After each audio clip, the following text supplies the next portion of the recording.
SER Podcast. Estás escuchando El Abierto de Hoy por Hoy. Cada día analizamos las noticias más relevantes de la actualidad, las claves políticas, económicas y sociales, con las voces de los protagonistas y los distintos puntos de vista de nuestros tertulianos.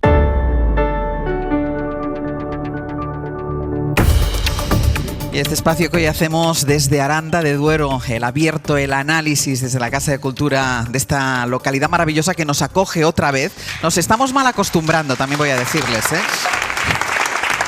Esto de venir una vez al año, un poco, un año y pico, nos está empezando ahí y vamos a exigirlo. Cuando el año que viene no nos llamen desde Radio Aranda, vamos a tener que llamar y decir que queremos ir.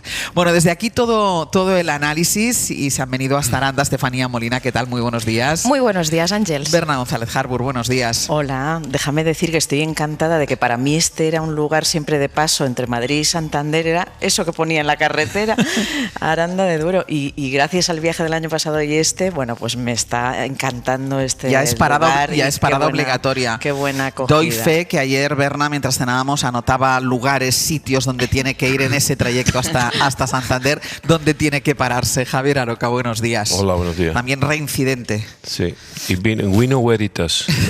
Esto es una ciudad de verdad, por tanto. Voy a decir una cosa, para la gente que esté viendo El Abierto en streaming, que tenemos unas botellas de vino aquí delante, porque venimos a hablar de vino, vamos a hablar de la denominación de origen. Llegará el momento en este programa, que es lo suficientemente largo como para que descorchemos alguna botella de vino y brindemos con los oyentes, algunas desde las 7 de la mañana en la puerta. Ahí están ellas dos señalándose. Es decir, que tendremos ocasión de brindar. Ahora, de momento, vamos con el análisis, porque además ayer fue muy curioso, porque llegábamos aquí y hablábamos con los analistas. Bueno, ¿y mañana cómo se nos va a dar el día? ¿Qué es lo que habrá? Bueno, sí, estamos pendientes de la OPA, pero la OPA no sabemos si saldrá, si por la mañana, si por la tarde, ya veremos. Y de golpe estábamos paseando por Aranda y que ha salido la OPA, y que finalmente, bueno, ha salido el resultado, que no ha salido la OPA porque finalmente todo queda tal y como estaba. Y es que la verdad es que nunca un movimiento bancario, una operación de negocios, había adquirido la relevancia y el espacio que ha tenido esta OPA hasta traspasar la información puramente económica. Ha sido una OPA que hemos retransmitido en directo gracias también a los anuncios publicitarios de uno y otro banco. Ha sido la OPA más larga de la historia de España, ese intento del BBVA por hacerse con el control del Banco Sabadell, que no gustó a la entidad catalana, era lo que se llama una OPA hostil. Tampoco gustó a buena parte de los responsables políticos. La intención del BBVA era crear un gigante bancario a nivel europeo por número de activos, pero ha fracasado, y además es que ha fracasado de manera rotunda, contundente, en el primer asalto. No ha hecho falta ni siquiera una segunda vuelta. Jefe de Economía de la SER, Jordi Fàbrega, habla de nuevo. Hola, buenos días. Jordi, explicamos primero los detalles de la operación. ¿Por qué hablamos de un fracaso tan llamativo?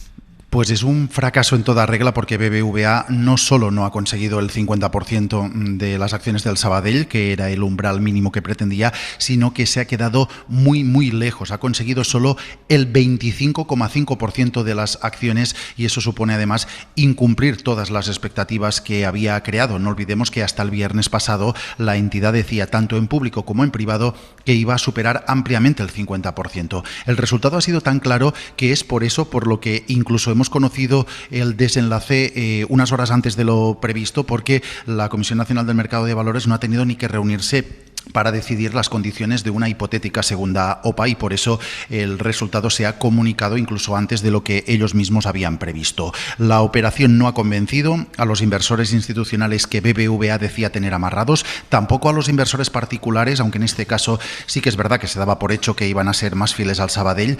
Y en BBVA lo que dicen es que la confusión de las últimas semanas y la expectativa de que pudiera haber una segunda OPA están detrás de este resultado que reconocen que no cumple con sus expectativas. Es el punto y final a un culebrón de 17 meses, una operación, como decías, muy polémica, que ha generado ríos de tinta, de declaraciones, y que termina con un fracaso del BBVA y dejando el mismo mapa bancario en España que teníamos antes de que se presentara.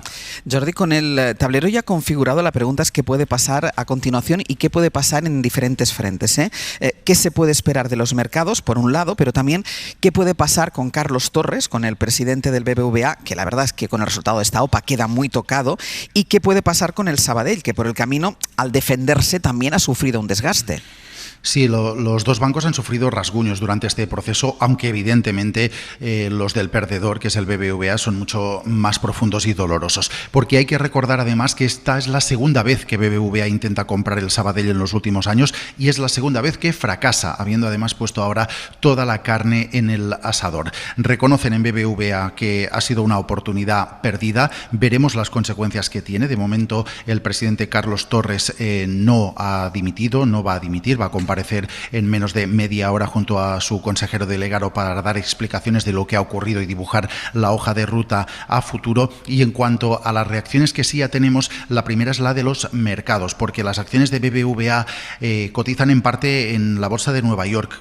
Y ahí lo que han hecho ha sido subir prácticamente un 7%. Así que probablemente aquí en España, cuando abran las bolsas, se replicará el mismo movimiento en forma de subidas. BBVA no parece querer insistir en la compra de otro banco, al menos por ahora, porque de hecho ha anunciado que va a repartir más dividendos entre sus accionistas. Es decir, que el dinero, los recursos que pensaba invertir en la compra del Sabadell ya tienen un uso, que es aumentar la retribución a sus propietarios. Y en cuanto al Sabadell, es un espaldarazo a la gestión este resultado, es un espaldarazo al proyecto que el consejero delegado César González Bueno ha conseguido hacer rentable en los últimos años, pero también hay que recordar que termina con menos músculo del que tenía hace año y medio, porque durante este proceso ha tenido que vender su filial británica al Santander. Así que tenemos un BBVA tocado y un Sabadell eufórico y reforzado, pero algo más pequeño.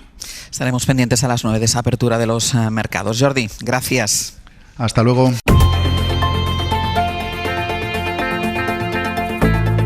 El Abierto. Ser podcast. Podemos saludar a esta hora a Salvador Illa, presidente de la Generalitat de Cataluña. Buen día, buenos días. Buen día, buenos días. Presidente, ¿satisfecho con el resultado de la OPA? Bueno, lo primero que quiero hacer es expresar mi respeto por la decisión que han tomado, en este caso los accionistas del Banco de Sabadell, y bueno, nosotros habíamos tenido una posición muy clara al respecto.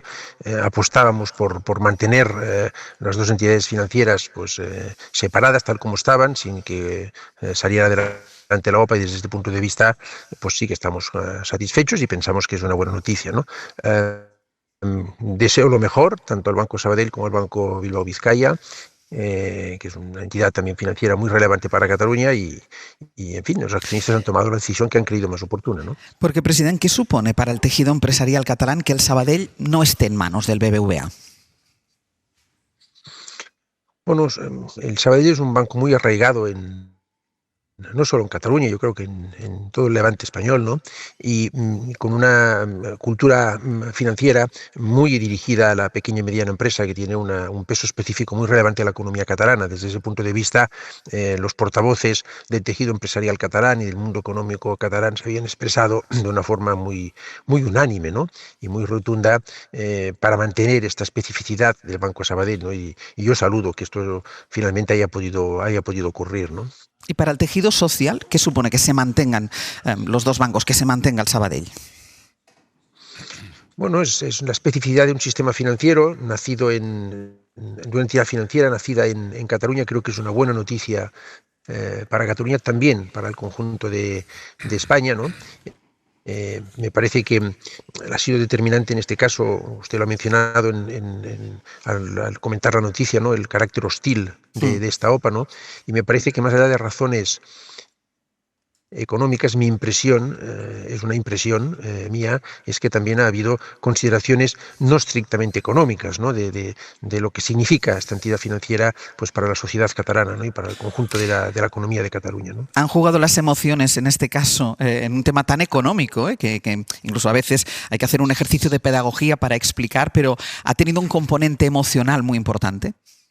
Yo creo que sí. Yo creo que es mi impresión que de alguna forma esto también ha pesado en un conjunto relevante de accionistas, ¿no? El decir, bueno, el resultado económico evidentemente es relevante, pero si hay viabilidad, como efectivamente la hay, en una entidad financiera como el Sabadell, que además está teniendo un desempeño pues muy exitoso estos últimos años, pues vamos también a proseguir este camino, ¿no? Creo que este tipo de razones también han tenido un peso. Presidente, ¿la OPA hubiera fracasado sin la oposición, sin la postura adoptada por el Gobierno y por la Generalitat? No, el Gobierno de España lo que ha hecho es lo que tenía que hacer, que es preservar el interés general y ha tomado decisiones, una vez pronunciada la Comisión Nacional del Mercado de la Competencia, pues el Gobierno de España, a propuesta del Ministerio de Economía, ha tomado medidas para preservar el interés general, que es lo que le corresponde, ¿no? Yo creo que lo fundamental en esta OPA es el carácter hostil de la misma, ¿no? Me parece que esto es lo que explica, bueno, pues que haya habido, bueno, pues ustedes lo han dicho, unas posturas muy divergentes entre ambas entidades financieras, que se han expresado, digamos, en campañas publicitarias, en unas tomas de posición muy determinantes, y ahí lo que ha tenido que hacer las acciones públicas, y en particular el Gobierno de España y en particular el Ministerio de Economía, es actuar conforme a lo que se le exige, que es preservar el interés general, ¿no? Pero lo que explica ha sido una OPA acordada, sino que ha sido una OPA, digamos, hostil, planteada sin el acuerdo entre la entidad opante y la entidad opada, ¿no? El pasado mes de mayo, y con esto termino, presidente, usted el pasado mes de mayo sobre la OPA al Sabadell dijo: hago más de lo que digo, pero hago. ¿Le ha dado mucho trabajo la OPA? Lo hemos seguido con mucha atención, pero es lógico, e incluso le diría es nuestro deber hacerlo, ¿no? Porque es muy relevante. Las entidades financieras juegan un papel fundamental en las economías de un territorio, de un país. El Banco Sabadell y también el Banco Bilbao Vizcaya Argentaria son entidades muy relevantes en Cataluña y en España. Las dos están teniendo un desempeño muy brillante, y a nosotros nos parecía que seguir así era lo mejor, ¿no? Y por tanto es normal que lo hayamos seguido con atención y haciendo lo que nos correspondía hacer, que era preservar en la medida de lo posible el interés general, que es, lo que ha guiado toda la actuación de las administraciones públicas. Salvador Illa, presidente de la Generalitat, muchas gracias. Muchísimas gracias. Muchas gracias. Buen día. Hasta luego. Primera valoración, pues, del presidente de la Generalitat de Cataluña. Ayer se había manifestado en redes sociales después de conocer el resultado de la OPA, y hoy en directo, en Hoy por Hoy, con esa primera valoración del Govern de la Generalitat sobre el resultado de la OPA.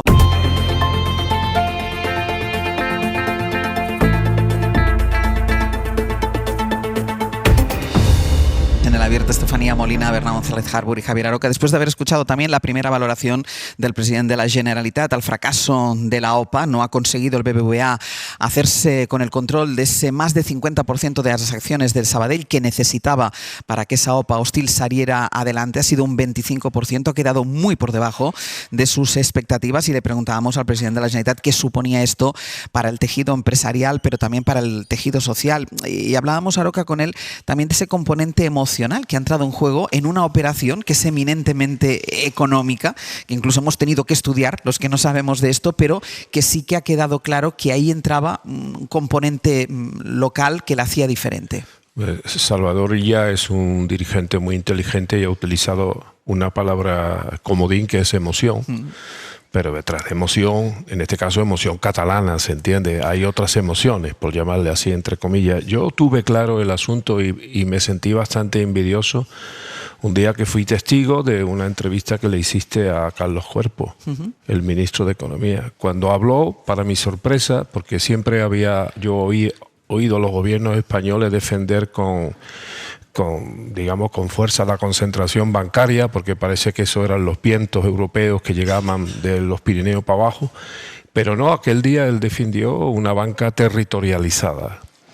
Es decir, estaba defendiendo evidentemente las posiciones del Banco de Sabadell. Y yo me sentí envidioso, ¿no? Porque dije, oye, pero en Andalucía, ¿por qué nunca ha habido un dirigente socialista que haya defendido la territorialización de la banca y de los intereses y de las emociones de Andalucía o de Castilla y León? ¿Por qué no ha habido nunca ningún dirigente socialista que lo haya defendido y que haya permitido, por ejemplo, que se desmantelara, bien cierto que era el tejido cajario y no bancario, pero se podía haber hecho otra solución para que hubiera una banca territorializada en Andalucía como en otros territorios del Estado? Aquello ya me abrió los ojos, ¿no? Pero claro, hoy, cuando veo que aún detrás de una noticia de no concentración bancaria, que yo defiendo, por cierto, se entrevista a Salvador Illa y no se entrevista a Pradales, que es el Endacari, pues evidentemente creo que el tema está claro. Hay una banca digamos, menor, sin que esto sea irrespetuoso, pero pegada al territorio que yo defiendo, como ocurre en otros estados compuestos, en donde siempre hay una banca cerca del territorio. Y lo que me gustaría ahora que el Sabadell pues se convirtiera en una especie de símbolo de la banca periférica y los beneficios de los que disfrutan los catalanes, como ha reconocido el señor Illa, pues podamos disfrutarlo también en otros territorios del Estado. Que luego haya una banca macrocefálica que se dedique a otras cosas, vale, pero que haya una banca cercana de los intereses. Y además esto demuestra, por mucho que muchas veces se niegue, sobre todo desde el centro centralizado, de que en el Estado español hay pulsiones territoriales, hay tensiones, hay competencias territoriales, hay especificidades y, como ha dicho el señor presidente de la Generalitat, hay emociones. Bueno, Illa ya le conocemos por su contención, ese estilo que yo valoro muchísimo, porque prefiero y creo que tiene muchos más resultados alguien con esa contención, pero con políticas, que no con un liderazgo expansivo, a veces hueco, ¿no? Entonces, bueno, dice, lo hemos seguido con mucha atención. Bueno, no, esto ha sido importantísimo para su presidencia, porque han sido 17 meses, es su era, la era de Illa, y Illa, precisamente, este presidente quiere mostrar que es posible la prosperidad, el crecimiento, recuperar la sede de las empresas en Cataluña que huyeron con el proceso, mostrar estabilidad, y eso va de la mano de empresas y de bancos y demás. O sea que en lo que respecta a él y su era, su etapa, creo que es una noticia fantástica para intentar mostrar esa estabilidad y ese llevar las riendas de una economía en la que la capilaridad es tan esencial, ¿no? Y en lo que respecta ya más allá de la cuestión geoestratégica, digamos, o geopolítica, bueno, pues cada fusión ha demostrado que supone menos servicios para los ciudadanos, menos oficinas, menos atención. Es decir, suele ser fantástica para sus dueños, pero penosa nefasta para el empleo, para la gente, para los mayores y los menores. Bueno, yo ya no sé dónde estoy, igual más cerca de los mayores, pero quiero decir, ¿cuánta gente no hemos visto cómo se han ido vaciando oficinas, cómo se han ido vaciando horarios de atención? Nos vemos combinados a un uso muy digital de todo este uso de la banca, y en fin, pues yo creo que algo cercano a los ciudadanos siempre va a ser mucho mejor para ellos. Estefanía. Sí, estoy de acuerdo que esto es un espaldarazo enorme para la gestión del presidente Illa. Por lo que decía Berna, cabe recordar que en tiempos del procés una gran cantidad de empresas, incluso de ellas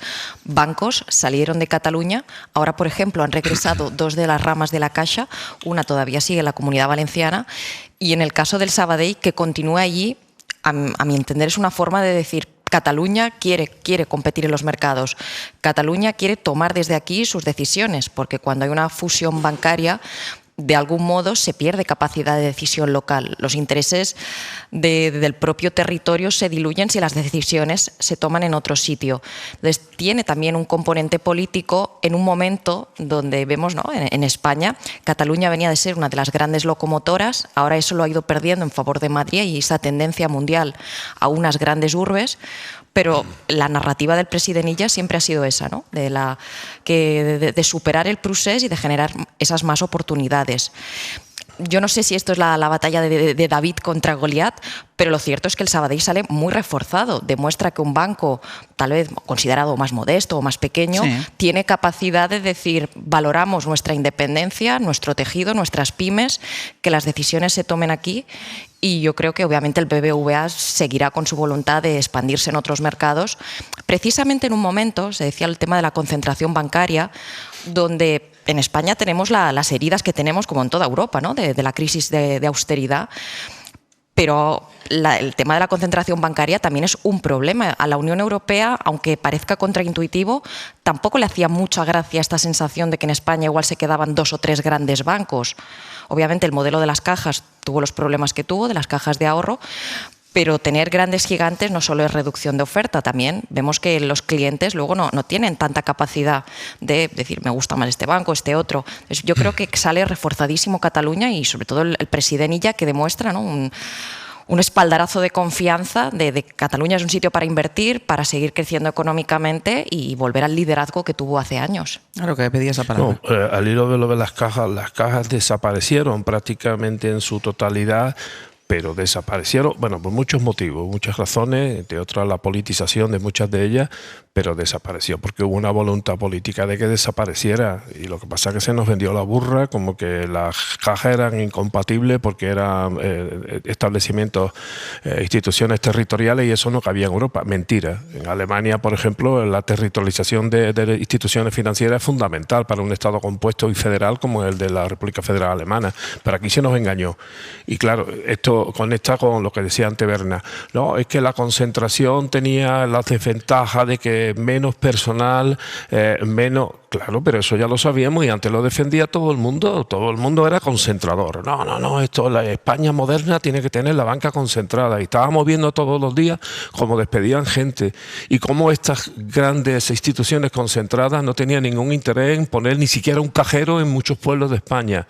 Y eso lo hemos sufrido y lo hemos aceptado. Por tanto, yo hoy me alegro de que cambie el paradigma, pero que cambie el paradigma de verdad y que haya instituciones financieras, las que tenga que ver con la dimensión que tengan, pero que tenga también una dimensión social. La gente que vive en los pueblos tiene derecho a levantarse por la mañana, sobre todo si son mayores, como yo, y un cajero y poder sacar dinero y no tener que encontrarse con soluciones muchas veces imaginativas. Pero ya no solo en los pueblos, claro que es que están desapareciendo los cajeros de las ciudades, que a veces tienes que caminar. Pero encontrar un cajero. En la ciudad a lo mejor no encontramos un amigo y nos presta el dinero, pero en los pueblos... A lo mejor es más fácil que te lo puedes en muchos pueblos no hay ni gente para que te preste el dinero. Pero... O sea que vamos a saber dónde estamos, ¿no? Y lo último, hablabas tú, Estefanía, eres catalana y lógicamente tienes que defender estas posiciones, la vuelta. Luego, por tanto, yo también colijo de todo esto, que es muy importante que no exista concentración empresarial también en España. En este caso me refiero geográfica, porque claro, esto significa que si en Cataluña pensáis así,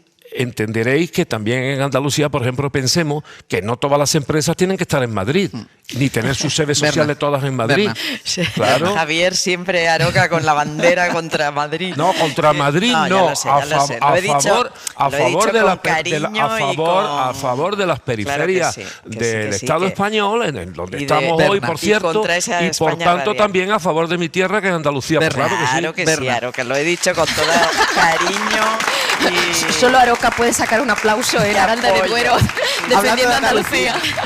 Berna. ¿Por qué? Pero si ellos pueden ser los andaluces del norte y nosotros los arandinos del sur. Le toca a Berna. No, lo que quería decir es que estás hablando de cajeros y de eso, o sea, que han desaparecido en muchísimos pueblos, pero no solo cajeros, es que las oficinas no tienen horarios suficientes según la hora en que vayas. Bueno, ayer estuvimos hablando de eso. Sí, de ese chiste que dice, vas a la carnicería y no, una chuleta no, se la corta usted mismo. Sí. Un solomillo, no, eso solo de 11 a 12. O sea, los bancos se han convertido en algo anticiudadano, las oficinas bancarias. Me acuerdo de Felipe González diciendo esta frase ya hace muchos años, cuando la crisis del 2008, cuando los bancos se convirtieron en algo así como hostiles a los ciudadanos, ¿no? Pero bueno, por volver a la cuestión de la OPA, quiero decir que fijaos qué unanimidad que empresarios y sindicatos por una vez están de acuerdo. O sea, tanto los empresarios como los sindicatos, o sea, representantes de unos y de los trabajadores, están de acuerdo por las expresiones de las patronales que se han manifestado ayer o esta noche, etcétera, en la bondad para todos que supone que sobreviva el Sabadell de una forma independiente. Cierro contigo, Estefanía. Sí, fíjate, y lo comentaba Aroca, que cuando el gobierno claramente se posicionó a favor de no impedirlo, porque el gobierno no puede impedirlo, pero igual endurecer, sí. Exactamente, endurecer las posiciones, las condiciones de la OPA, porque no hacía gracia en el fondo, ¿no? Yo creo que hubo la tentación a lo mejor en Madrid de decir, ya está el gobierno de España beneficiando al presidenilla, etcétera, pero lo curioso es que en Cataluña la mayoría de fuerzas políticas, incluso el propio PP, les parecía bien que esto no saliera adelante, por esta idea, ¿no?, que yo decía antes de reflotar el tejido económico en Cataluña después de unos años de parálisis, de pluses, donde las prioridades eran otras, y llega el presidenilla y pone esto es el regreso de los bancos, las empresas, etcétera, encima de la mesa. Yo creo que ahí entonces algunas voces en Madrid se tuvieron que morder un poco la lengua porque vieron que incluso los partidos de la derecha no les parecía bien que saliera. Las emociones. Hacemos una pausa, emocionados, y seguimos.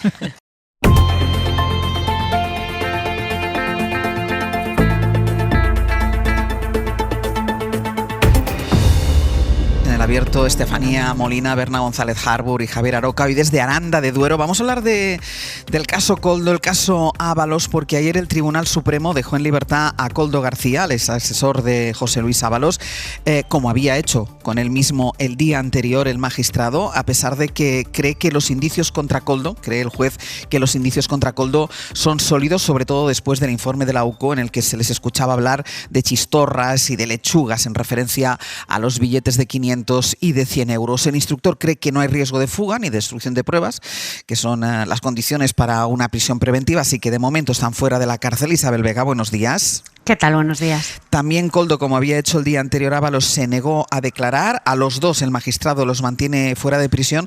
Esto contrasta con la situación de Santos Cerdán, que sigue en prisión preventiva porque considera que él sí puede destruir pruebas. La diferencia se explica con el esquema que ha hecho el juez de dos piezas separadas, porque en la que está Cerdán, que es la de supuestas mordidas por obra pública, queda muchísimo por hacer. Él llegó recién presentado el informe de la UCO, que era contundente, pero bueno, solo una aproximación con los indicios que ya tenía la Guardia Civil y que toca investigar. Y ahí es donde el magistrado cree que Cerdán puede destruir pruebas, influyendo en personas que aún no estén en el radar. El caso de Ábalos y Koldo es distinto. Ábalos llegó a una causa que llevaba casi un año abierta y otro más en investigación. Además, se le ha hecho hace poco un registro en su casa, que es lo que también pasó con Koldo en febrero de 2024, cuando fue detenido. Por eso el juez no aprecia riesgo de destrucción de pruebas a estas alturas con ellos dos. Otra historia es el riesgo de fuga, que dice el magistrado que siempre existe, pero bueno, tampoco hay señales de peligro como para mandarles a prisión. Y ahora tomarles declaración era el primer paso natural después de este último informe de la UCO, el patrimonial sobre Ábalos, y como no han contestado, los investigadores tienen que buscar en otra parte las respuestas que ellos no dieron. Y lo que nos cuentan en fuentes del caso es que ahora toca volver a ese atestado de la UCO y revisar si conviene tomar alguna otra medida, como preguntar en el PSOE por los descuadres en las liquidaciones de gastos que apuntaban las conversaciones, por ejemplo. En esta parte de la causa ya no quedan informes de la Guardia Civil por llegar y se trata, según nos dicen esas fuentes, de practicar las diligencias que sean imprescindibles para dejar la pieza atada y prepararla para enviarla a juicio. Era fundamental entonces que hubieran declarado ellos dos para facilitar la investigación, incluso no sé si para cortarla en el tiempo. Hombre, las fuentes del caso sondeadas cuestionan que tuviesen alguna explicación razonable que justificase, por ejemplo, el tema de las chistorras, ¿no? Sí. Pero sí había que darles la oportunidad de aclarar distintos aspectos. En el interrogatorio que llevaban preparadas la Fiscalía Anticorrupción y el magistrado instructor estaba la pregunta de cómo funcionan las liquidaciones de gastos en el PSOE, por qué estos gastos pueden no aparecer, cómo se cobraba, cómo se justificaban esos gastos, por ejemplo. Pues son cuestiones que ellos podían haber esclarecido sin más, podrían haber explicado y quizá esa explicación hubiera sido satisfactoria, pero no han querido contestar a los interrogatorios, así que sigue quedando esa incógnita en el aire. Y en el auto, después de la declaración, de la no declaración de Koldo García, no hay ninguna recomendación al Congreso de los Diputados, no hay ninguna valoración política por parte del juez. No hay estupor. Esta vez ha sido un auto más al uso, por así decirlo. Simplemente están los razonamientos por los que considera que no hay un riesgo suficientemente elevado como para privarle de libertad, pero sin recados a Francina Armengol en este caso. Isa, muchísimas gracias. A vosotros, buen día.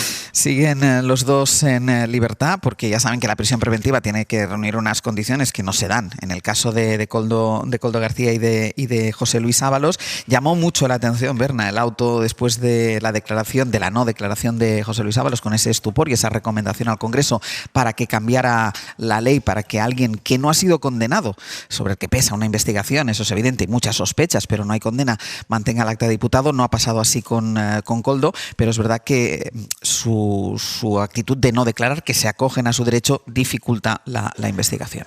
Sí, esa es la realidad. Esta diferencia entre que Cerdán siga en prisión y Koldo y Ábalos no, nos muestra claramente cómo el juez tiene construida la pirámide, digamos, de esta trama. Y en esa pirámide quien parece que mandaba era Cerdán.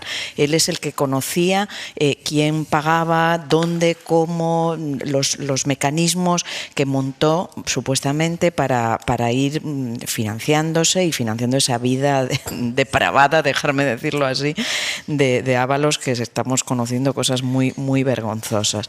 Entonces, bueno, lo que muestra de momento es la foto piramidal, digamos, de esa trama, y ya se irá dilucidando. O sea, yo no soy quien para opinar quién debe estar o no en prisión, el juez sabrá, ¿no? Lo que sí estamos viendo, sobre todo por parte de Ábalos, es una actitud muy errática, con cambios muy vertiginosos y a última hora. El último es intentar renunciar a su abogado, y renunciar, pero a horas de prácticamente o a días de la convocatoria que tenía esta semana, enfadando al juez, y maniobras que nos van mostrando, bueno, un camino muy errático, pero que al final lo que muestran es que creo que no tendrá escapatoria. O sea, creo que todos los escenarios son malos, podrá tardar o no, pero yo creo que podemos vaticinar que acabaremos viéndole entre rejas.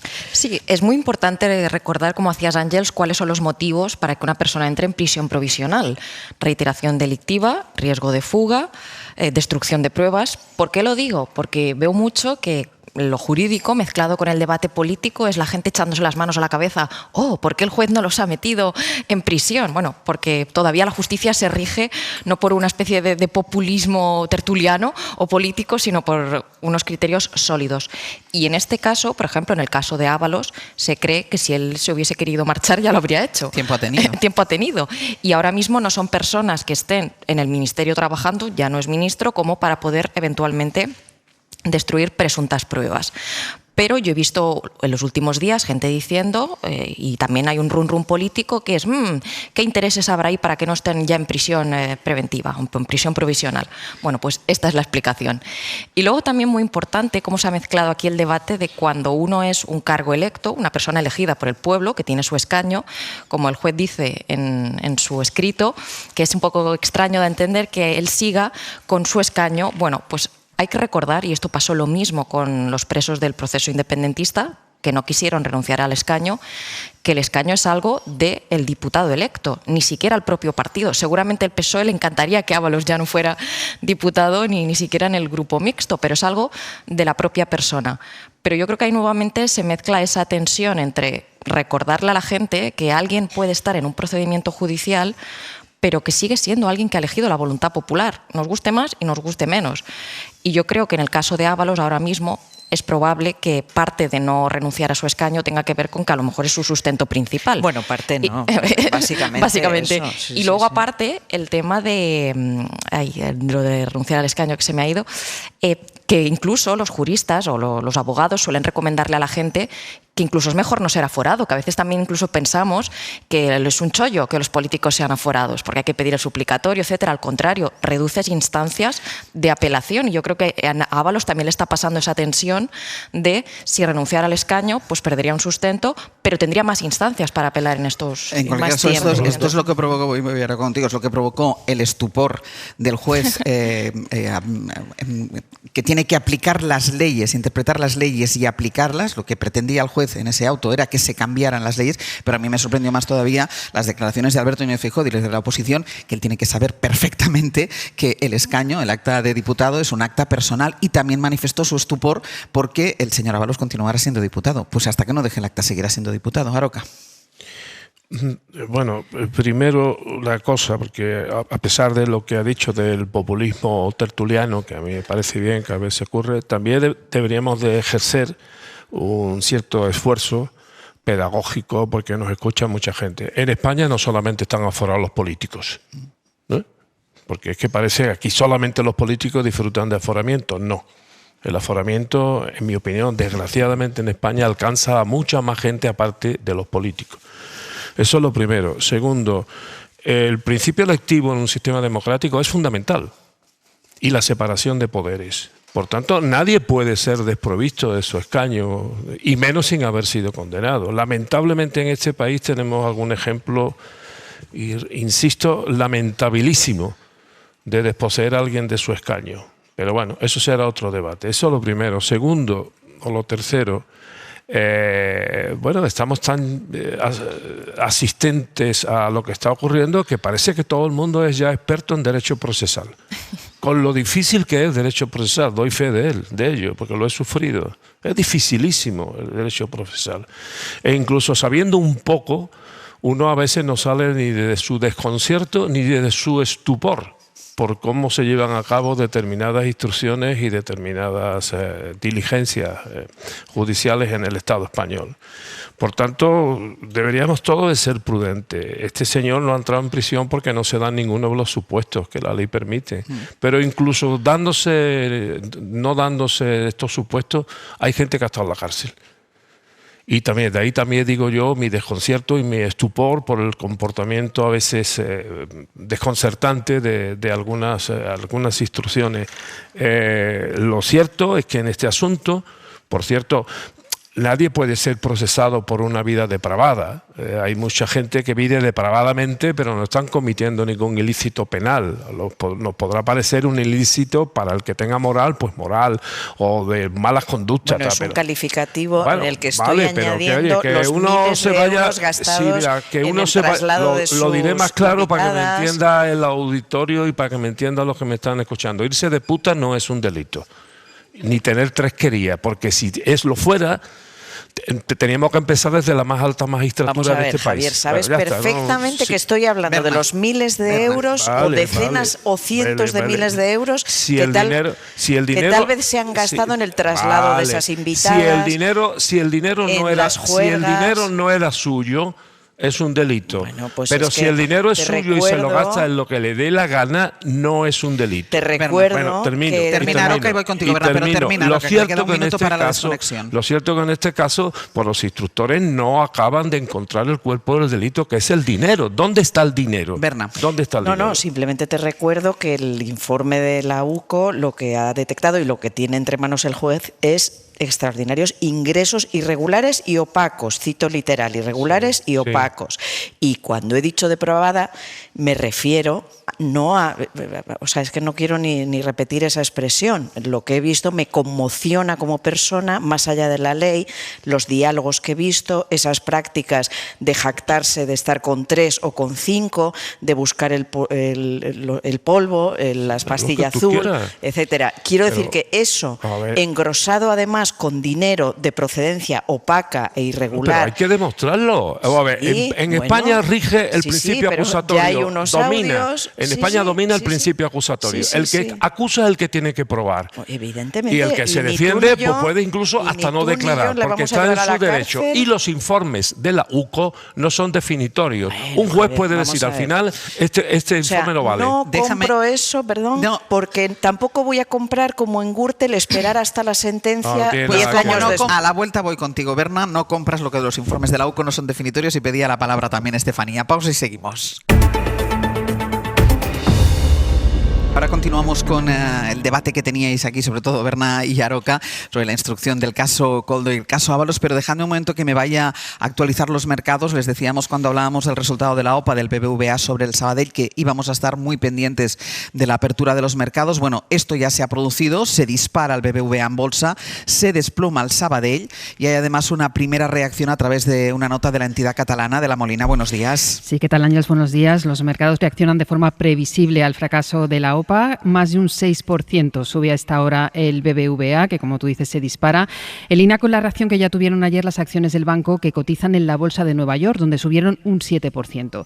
El otro protagonista, el Sabadell, se resiente y cae casi lo mismo que se anota el BBVA, un 6%.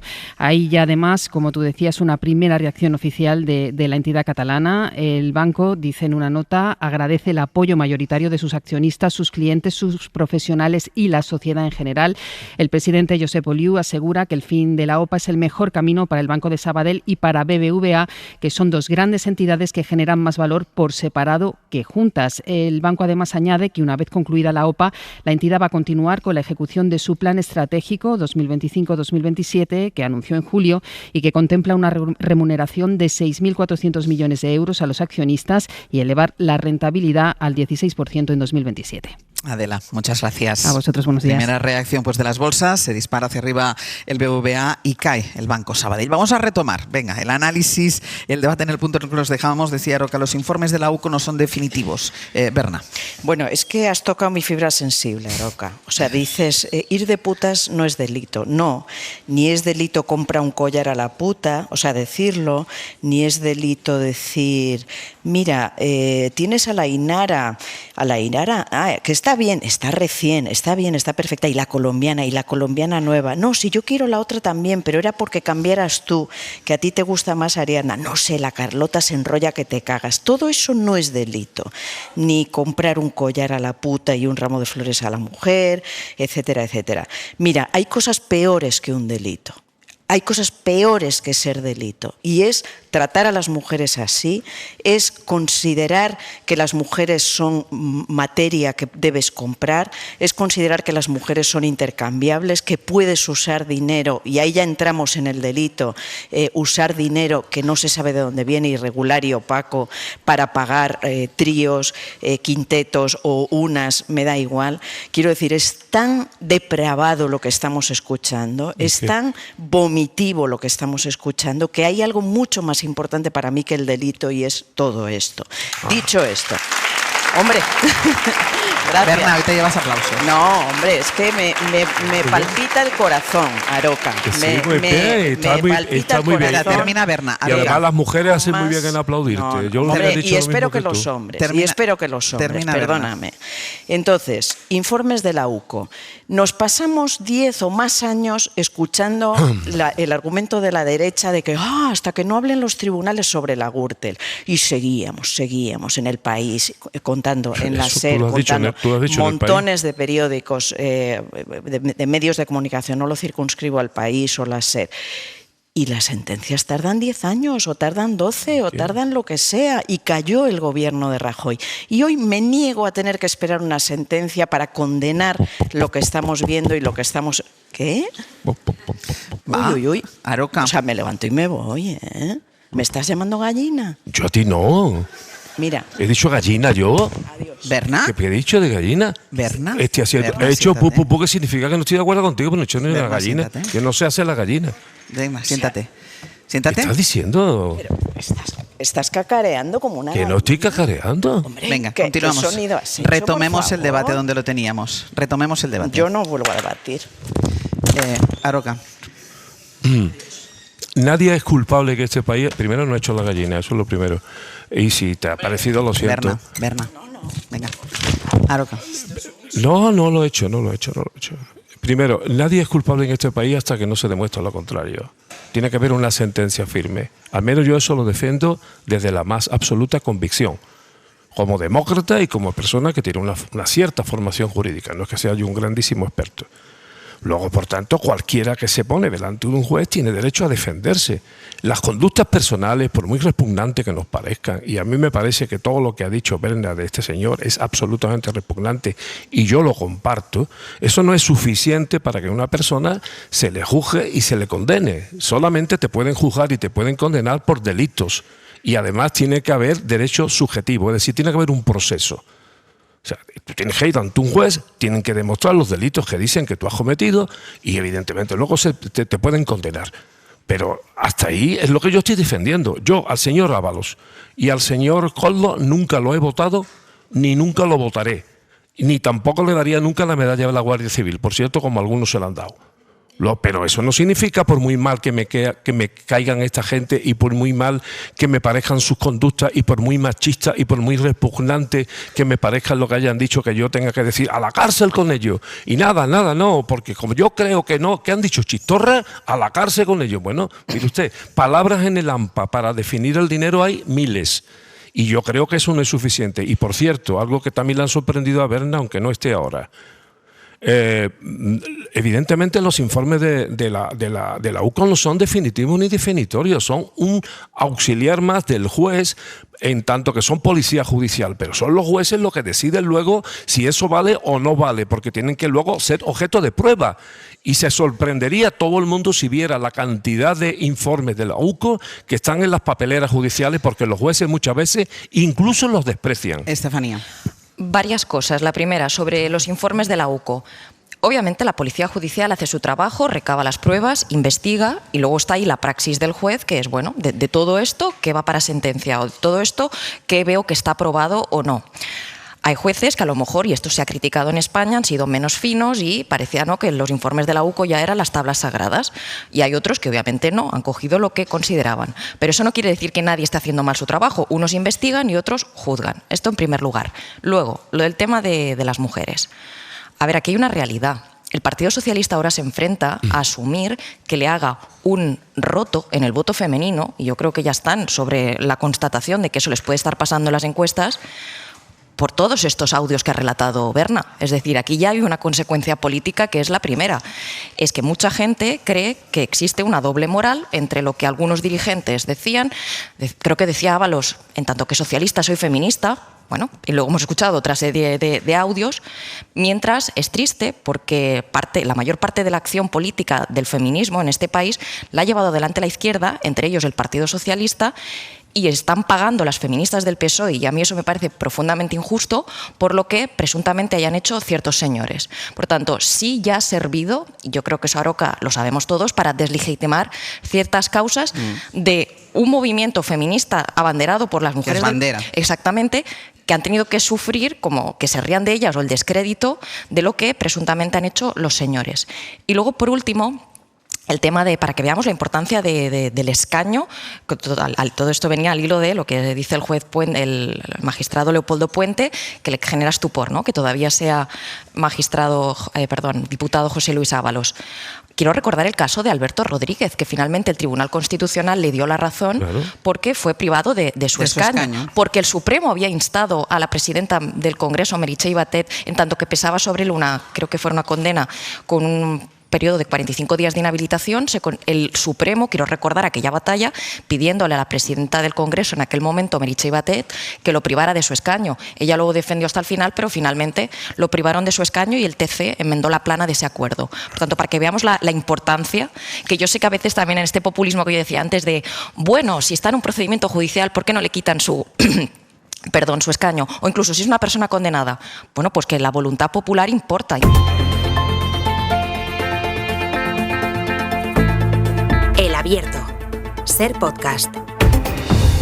En El Abierto, Estefanía Molina, Berna González Harbor y Javier Aroca. Vamos a hacer que las aguas vuelvan a su cauce. Había discrepancias en la opinión sobre una cuestión. Las discrepancias se debaten, se hablan, y esto lo hemos hecho, y esta es la base de nuestro Abierto, que la gente opine lo que quiere, y son muchas veces, otras no tanto, opiniones contrastadas. Ha habido un malentendido. Berna ha entendido que un sonido que ha hecho Javier Aroca se estaba refiriendo a ella de una manera que no era correcta. ¿Y Aroca? Sí. Bueno, yo he insistido, no he hecho la gallina, pero si a Berna le ha parecido que yo he hecho la gallina, yo le pido disculpas.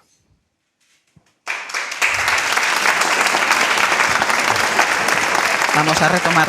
A mí además me sabe mal, porque ellos dos se llevan muy bien. Incluso cuando discuten, y discuten muy a menudo, ellos dos se llevan bien. Entonces me sabe mal que haya llegado a este punto la discrepancia. Yo me llevo bien con todo el mundo, incluso con la gente que discrepo absolutamente. Porque puede haber una discrepancia política de contenido. Y creo que mi historia radiada y televisada da fe de la gente con la que he discrepado, y jamás he tenido este tipo de problema con nadie. Mi historia de tertuliana, que ya llevamos aquí 20 años, creo, se basa en la argumentación, en el respeto, en el tono.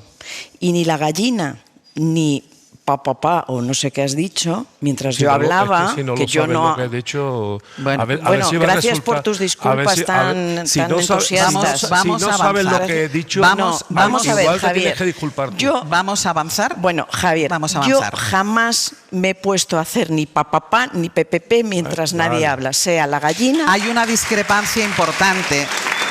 Me da igual ya que sea la gallina o pipí o popó, pero yo no hago esas cosas. Yo pongo hay una argumentos, discrepancia. pongo tonos de tranquilidad. Hay una discrepancia importante sobre un tema que es verdad, que es un tema que no es delito, como decíamos, pero que sí es verdad que toca...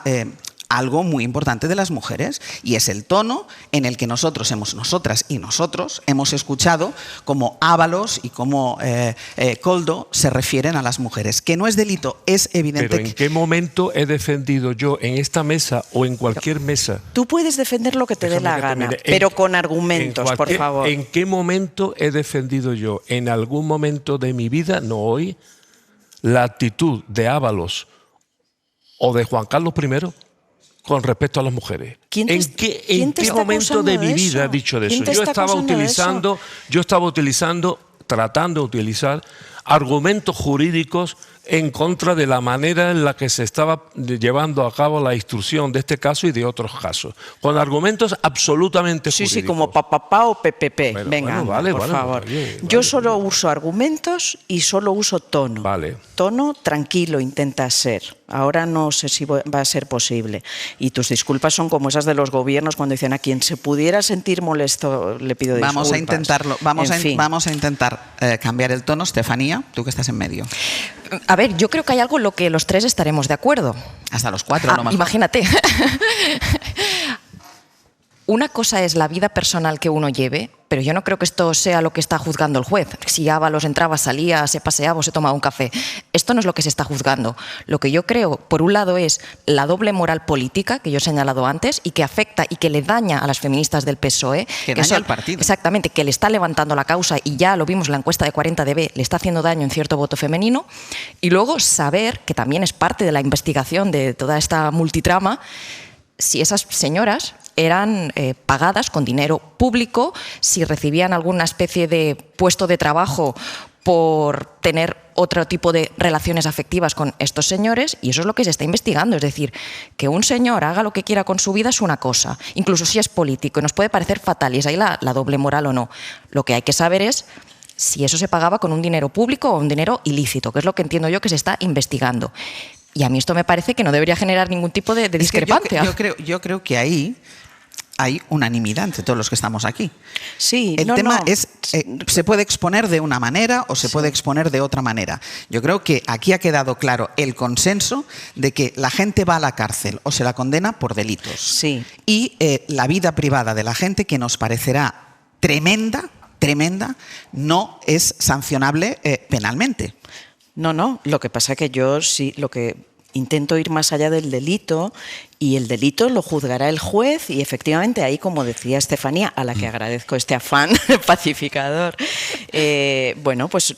lo que se verá es ese dinero opaco y esa, formación de una trama, todo lo que es código penal. Pero hay otro territorio moral, ético, social, humano, lo hablo como mujer, pero lo hablo como persona. Estoy segura de que muchísimos hombres, también los que estáis aquí, estáis completamente de acuerdo con esto, y muchísimas mujeres. Y es ese terreno de la inmoralidad en el que me importa a veces mucho más que el terreno del delito, y es ese comportamiento con las mujeres, ese elegirlas como si fuera una caja de bombones que ahora elegimos, no, yo el blanco, yo el negro, yo el no sé qué. Es intercambiarlas, elegirlas, jactarse de haber estado con 3, que son 5, les pones este sitio, ¿dónde? Es decir, lo que estamos viendo es de una inmoralidad y de un tratamiento de las mujeres que no merecemos las mujeres, y que por desgracia sigue ocurriendo porque no hay forma de abolir la prostitución, de abolir este instinto, perdón, pero es mayoritariamente de los hombres, de saciar su deseo con dinero y con cuerpos que pagan. Y ese terreno de la inmoralidad para mí adquiere muchísima más importancia que el de la ilegalidad en este caso. Y es que fíjate una cosa más, no solo es el terreno de la moral, es que a lo mejor si el PSOE saca adelante las leyes sobre abolicionismo que quiere pasar por el Congreso de los Diputados, José Luis Ábalos es diputado. Tendrá que votar sobre eso, es decir, también tiene una implicación política. Va a tener que votar sobre la abolición de la prostitución. Bueno, pues ahí hay un tema. O sea, no solo es su moral personal, es que van a tener que debatir sobre eso en el Parlamento. Yo creo que se han cruzado dos debates. Yo creo que los dos debates corren paralelos. Hay un debate penal y yo creo que se han cruzado y quizá no nos hemos expresado lo suficientemente bien, pero yo creo que aquí se han cruzado dos debates que los dos son muy importantes y muy interesantes, pero hay un debate penal que es por lo que se juzga y por lo que se puede condenar o no, y luego hay un debate, el debate moral, que eso es evidente. Humano. Eso es evidente. Y es un debate, esa parte humana, esa parte de esas conversaciones que son asquerosas, yo creo que esas conversaciones, que sí nos afectan a todos, incluido a Javier Aroca. Es decir, pero yo creo tú que... a mí, ¿por qué me has preguntado? Yo te he preguntado por la parte penal, que es donde íbamos. No hay más palabras. Que es donde íbamos. Pero es verdad que Berna ha introducido el otro debate, y es un debate también muy interesante como el que estamos manteniendo ahora mismo. Es decir, el Partido Socialista ha hecho bandera del feminismo. Yo misma le pregunté el otro día al presidente del Gobierno cómo se cose la confianza, cómo se recupera la confianza de las mujeres. Y esto no es porque hay una sentencia, no, es porque está en el aire. Y es esa sensación de las mujeres, de las feministas del Partido Socialista, que han llevado la bandera del feminismo, y hay mucha socialista que ha luchado y que se ha dejado la piel para que las mujeres tengamos derechos y avancemos. Entonces, ¿cómo se cose la confianza cuando has visto unos señores que estaban en la cúpula del partido que hablan como hablan de las mujeres? Y es un debate, y el otro debate es el debate penal, de lo que se le acusa, de si ha utilizado dinero, de dónde están los 9.000 euros, de dónde sale ese efectivo. Ese es otro debate. Entonces, dejémoslo aclarado aquí, y me da rabia que haya pasado esto, y me da rabia que haya pasado esto en Aranda, pero... Porque además quiero decir a los oyentes que es que nosotros discutimos muy vehemente, y discutimos no solo vehemente ante el micrófono, discutimos mientras cenamos, cuando comemos. Lo que ha pasado hoy aquí ha sido esto. Entonces vamos a tranquilizar las aguas. Yo estoy muy tranquilo. Y yo quiero decir, y también nos queremos mucho, ¿eh? No, es verdad, es que hay buena relación, claro, pero aquí nos llevamos muy bien. Y es verdad, y lo voy a decir, que hay temas que a uno le tocan más la fibra que le tocan a otros. Mira, a mí me han dicho en este programa hasta que soy de Podemos. Sí. A mí, o sea, ¿vale o no vale? Me ¿no? mantengo es que a ver si me vaya a tocar a mí también. Sí, no toquemos nada a nadie. No, dejemos de tocar nada. Que yo no soy mujer, pero también tengo mis atributos. Pero sí, acabo de decir. Por favor, ya está bien. Pero es que yo he hablado de lo que he hablado y no he hablado de ninguna otra cosa más. Luego, por tanto, no aludirme más. Bueno, ¿vale? Vamos a ver, aludiremos lo que queramos. Yo estoy intentando explicar qué es exactamente lo que ha pasado. Y creo además que hay consenso en la mesa en todas las cosas que estamos diciendo. Tanto un debate como otro debate. Hay consenso en esta mesa. ¿Vale? Pero por favor que lo haya también en las formas. Venga, es lo único que añado. Pues avanzamos. Dejadme que me vaya, porque te queda una cosa pendiente todavía del tema de Koldo, y es la comparecencia de Pedro Sánchez, prevista para el día después del funeral de la Dana y del aniversario del 29 de octubre. Así que, Ana Fernández Vila, buenos días. ¿Qué tal? Buenos días. Que estás ahí esperando mientras escuchas este interesante debate que mantenemos nosotros. Ha sido muy criticado por parte del Ejecutivo la fecha escogida por el Partido Popular para esa comparecencia de Pedro Sánchez en el Senado, porque en el Gobierno creen que el PP está intentando desviar el foco de Carlos Mazón, cuya gestión durante la Dana va a estar seguro en el punto de mira ese 29 de octubre. Sí, el Gobierno cree que la elección del día 30 para la comparecencia de Sánchez en el Senado por el caso Koldo no es nada casual, sino que responde a una maniobra del PP de enorme bajeza moral, dicen los socialistas, para tratar de opacar lo que ocurra el día de antes en los actos de recuerdo a las víctimas de la Dana. Nos lo resumía ayer un miembro del Gobierno con esta frase, dicen, para que se tapen las vergüenzas, nos decía. Pero están convencidos los socialistas de que ni con estas el PP va a lograr opacar el descontento con Mazón, y de que tampoco van a lograr poner contra las cuerdas a Sánchez en una comisión que se ha convertido ya, dicen, en una performance impresentable. Es más, en Ferraz y en Moncloa aseguran que el presidente saldrá reforzado de esa cita, como ha ocurrido, dicen, cada vez que ha comparecido un ministro. Los socialistas creen además que el caso Koldo ya no les genera desgaste lo que tiene que ver con la corrupción, porque otra cosa es lo que tiene que ver con las mujeres, ¿no? Con esos comentarios vejatorios. Veremos a ver cómo discurre esa comparecencia, pero desde Moncloa ya adelantan que Sánchez ya ha dicho todo lo que tiene que decir sobre el caso Koldo y que no va a entrar en el juego del PP.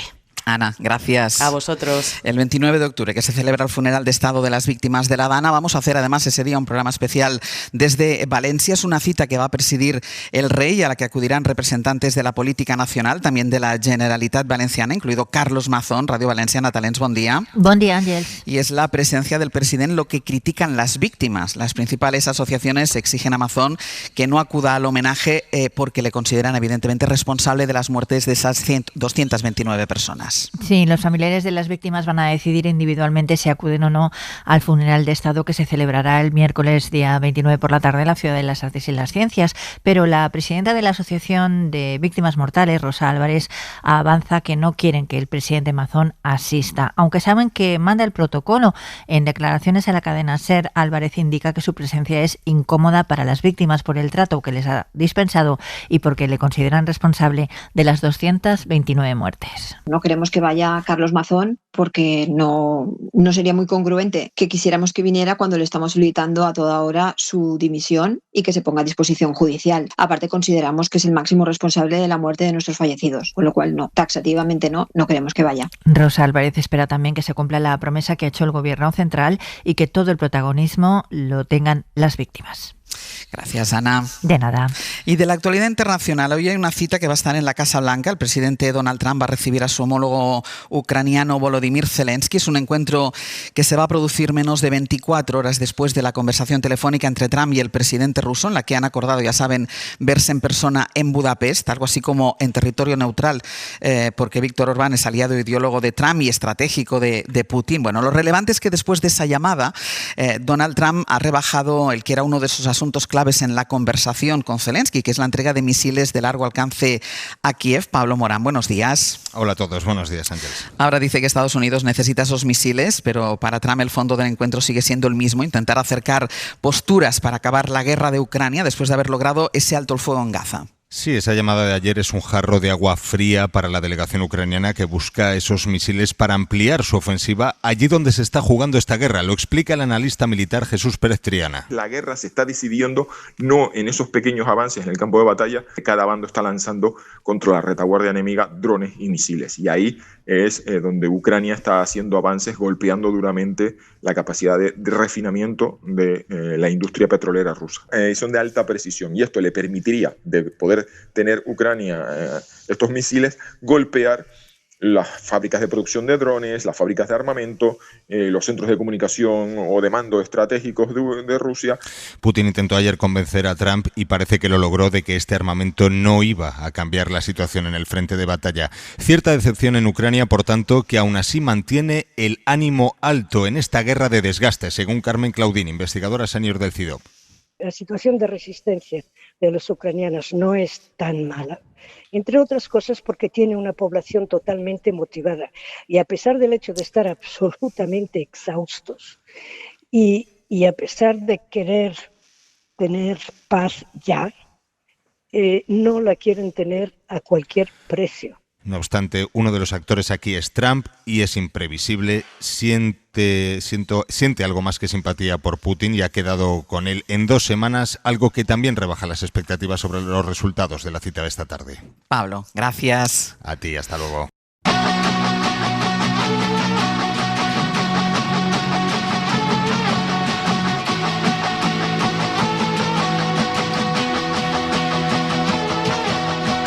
Pagué la cuenta y fui al baño, miré al espejo, un ser extraño, toda la vida queriendo escapar de mí mismo, buscando la normalidad, que estoy tan cerca. Vamos a ir terminando el abierto, bueno, lo vamos a terminar de hecho, pero nos queda todavía mucho rato de radio. Primero, gracias a Estefanía Molina, a Berna González Harbour, a Javier Aroca, por haber estado con nosotros. Yo siempre les pido que cuando estemos fuera, pues demos como un plus. Hoy hemos dado demasiado plus, creo yo. Nos hemos pasado de plus. Pero muchísimas gracias en cualquier caso a los tres por estar aquí. Sí. Muchísimas gracias. La semana que viene más. Y yo quiero decir que es mi primera vez en Aranda. En este bolo, mi primera vez, y la verdad que es un lugar precioso, está lleno de zapaterías, yo me he quedado asombrada y estoy deseando pillar un lechazo, así te lo digo, Ángels. Para no perderte ningún episodio, síguenos en la aplicación o la web de la SER, Podium Podcast o tu plataforma de audio favorita.